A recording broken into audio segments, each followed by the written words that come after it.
As the settlers turned the grasslands to farms, the Chinese were used as labor to work the fields. Real estate boomed after the gold rush of 1849, and San Francisco transformed from a frontier port town to a bustling metropolis. As San Francisco transformed, marshlands became farmlands, and farmlands became roads, housing, commercial property, and real estate. In 1900, a ship arrived at the docks of San Francisco from Honolulu.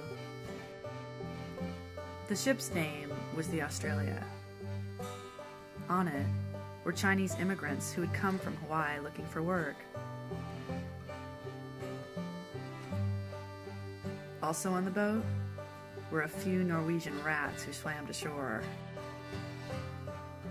The Norwegian rat, also known as the brown rat, carried with it a flea, who carried with it the bubonic plague virus. There had already been an outbreak in Honolulu's Chinatown. In San Francisco, over the next few years, a public health scandal ensued. Chinese immigrants were dying, while city officials suppressed the public health inspector's findings for fear of economic ramifications. Even the Examiner and the Chronicle played its role in name-calling and smearing the reputation of the health inspectors.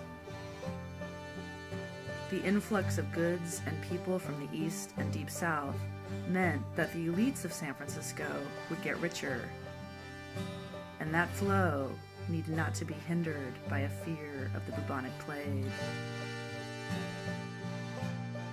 The Chinese were blamed for the epidemic, but the plague grew and spread to the white Europeans of the city, and then the earthquake happened.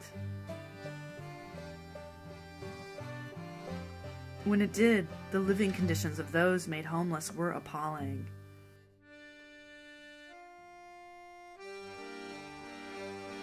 The rats had a field day and spread like the fires of 1906.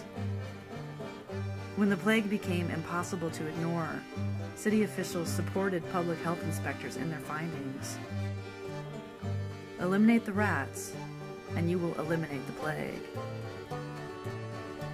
And so, the largest public health endeavor for San Francisco at that time began. Buildings were demolished. Trash was properly disposed of. People were quarantined. But the rats and the plague never really disappeared. The plague spread across the West, living in the bodies of squirrels and other wildlife.